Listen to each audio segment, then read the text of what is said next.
My cousins and I were staying at our uncle's cabin, which was out in the mountains in our state. We had been there once before.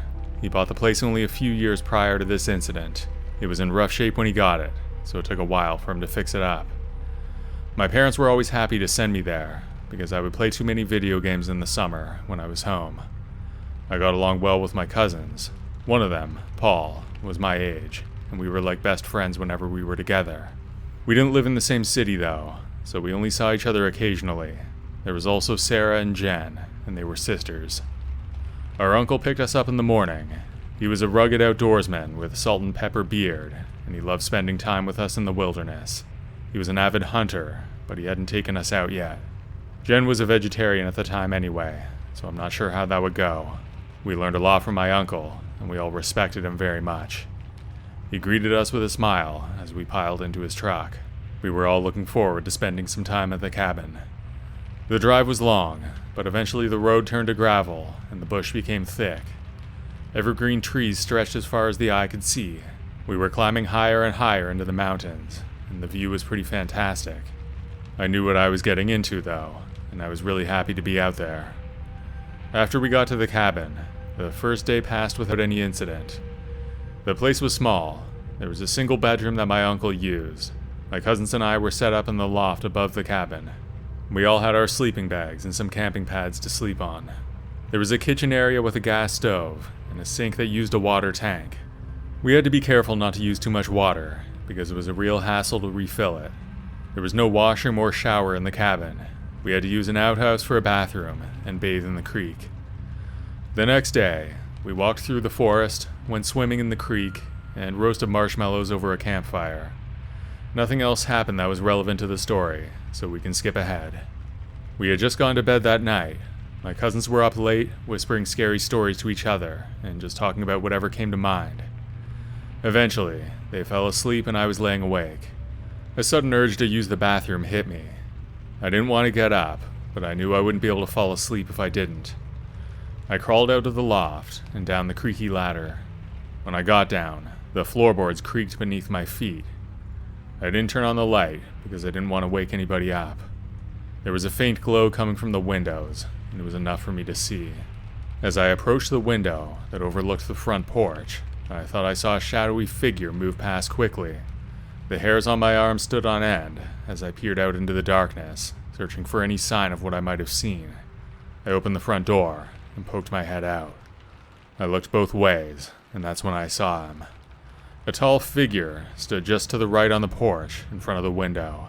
His silhouette was only vaguely illuminated by the dim moonlight that came through the trees. He was motionless. His face was hidden by a hooded sweatshirt or jacket. I gasped out of reflex, and then the man turned to look at me. I slammed the door. I locked the door behind me and took a large step back. Then my attention turned to the window. I could see his outline standing there, but I still couldn't see any facial features, and then he started to bang on the glass with a lot of force. Luckily, my uncle had installed thick windows for insulation in the winter. The glass seemed strong enough to hold, but I was still terrified. The sound echoed through the cabin, and I screamed, dropping to the floor in a desperate attempt to hide. The commotion had awakened my cousins. They all rushed to the window, and someone turned on the light. My uncle, armed with a shotgun, burst out of his room. I had never been so happy to see him. Without a moment of hesitation, my uncle stormed out onto the porch. By then, the man was gone. It was dark enough that he wouldn't have had to get far in order to be hidden. We were just standing there, knowing full well that there was someone out there, probably watching us. We stayed up for the rest of the night. In the morning, my uncle checked one of his trail cameras that he had to keep an eye on the wildlife around his property. It caught an ominous scene. On the video, we saw a strange man walk by one of the cameras towards our cabin, and we could see a knife in his hand. My uncle brought this evidence to the police, but to this day, the man was never found. My uncle refuses to have us back to the cabin until he catches that guy. That hasn't happened yet, and it's beginning to look like it never will.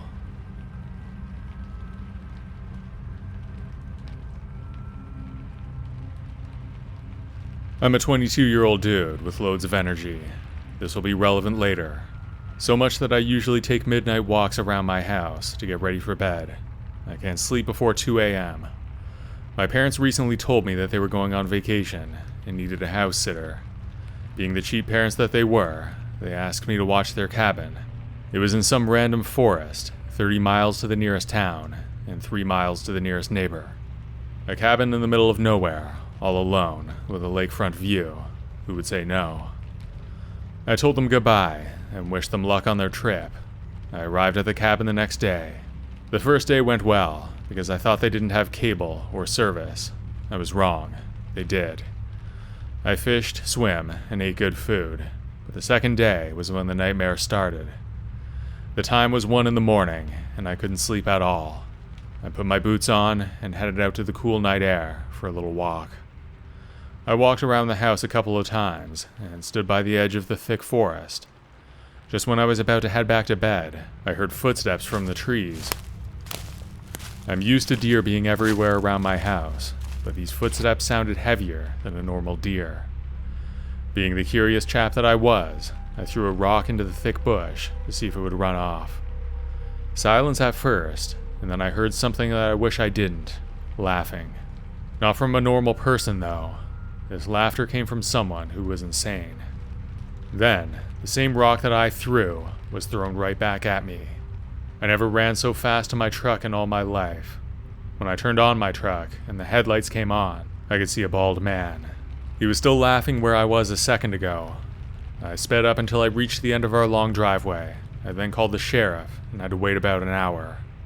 When they got there, they thought I was just joking, but when they checked where I told them to, they found rope, duct tape, a long knife, and a faint bloody trail leading to another cabin far away in the trees. Inside was just a bunch of scribbles like a child does. There was also a rag covered in blood. The police looked all around and eventually checked our cabin, but he was never found. The next day, my parents canceled their trip and sold that place in less than 2 weeks. I think to myself wondering whose blood that was in the cabin, and what would have happened if I didn't find that man in the woods.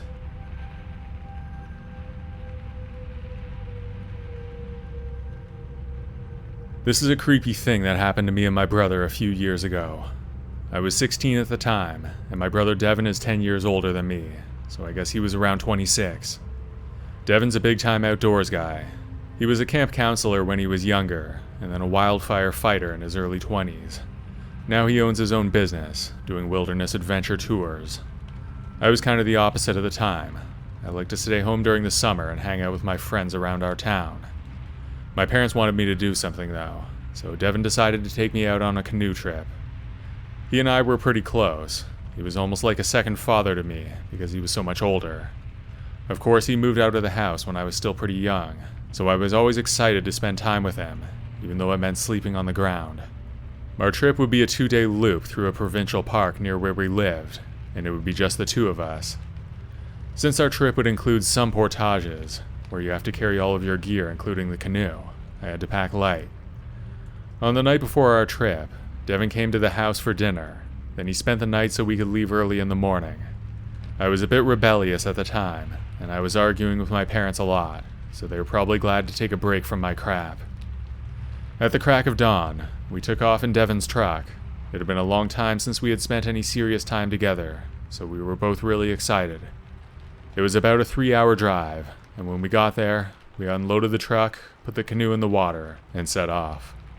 We paddled until the sun went down, and then we stopped for the night. The next day, we continued our journey. At around 4 p.m., we reached our first portage. It was about an hour hike for us, with all our gear.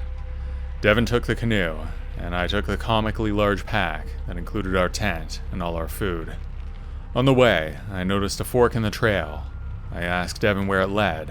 He told me that it wasn't on the map, so we ignored it at first. I was curious though, and I really wanted to find out where it went. I kept nagging him about it, and eventually, he told me that we could come back and check it out after we set up camp for the night. Once we got to the next launch point and set up camp, Devin and I headed back up that trail to check out the other path. It was a lot easier without our gear, so we made it back to the spot in about 15 minutes. It was starting to get dark, but Devin had a good flashlight. I had a piece of crap toy flashlight that I got when I was a kid. When we got to the turnoff, I was a little scared, but I didn't know why. We kept going anyway. It was just wide enough so that Devin and I could walk side by side. After another 10 minutes of walking, we saw a cabin off to the side. It looked old and run down. There were large weeds growing around it, and there was a big hole in the roof. We approached it slowly, and when we got close, I noticed the door was wide open. We were too curious not to go in, even though it was really creepy and probably dangerous. I walked in first, holding my flashlight in front of me. I could barely see anything. Devin came in after me and blasted the place with light. It was an absolute mess. There were piles of trash all over the place, and the walls were covered in graffiti. There were empty food wrappers all over the floor, and it stunk. It smelled like a garbage dump. We snooped around for a few minutes, but there really wasn't much to see. We were in the back of the cabin and about to leave when we heard footsteps from the front area. I froze in place, but Devin was quick to action. We hid behind the door and peeked out. There was another man in the cabin. It was too dark to see very much, but I could tell that he had a long beard and wild hair. Devin and I quietly snuck out the back window.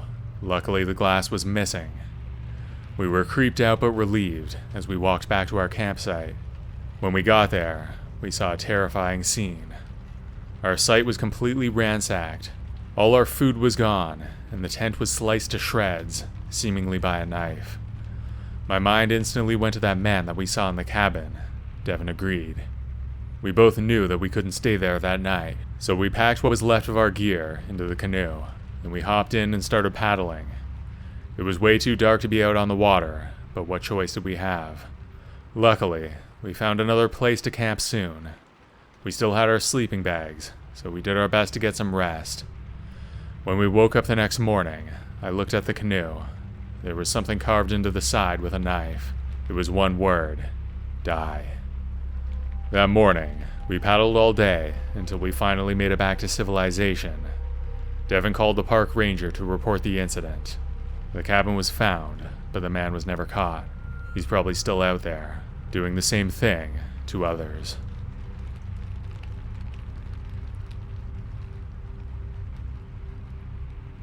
This happened in around 2006. I was 12 years old at the time. Back then, my grandparents used to live in a small house beside a big lake. It was in the countryside of Santa Catarina, Brazil. My cousins and I used to spend days, and sometimes weeks at their house, especially during the school vacations. It was a funny and cool place to stay. The house had an enormous plot of land where we used to play soccer and do other kid stuff. It had a private pier at the end of it.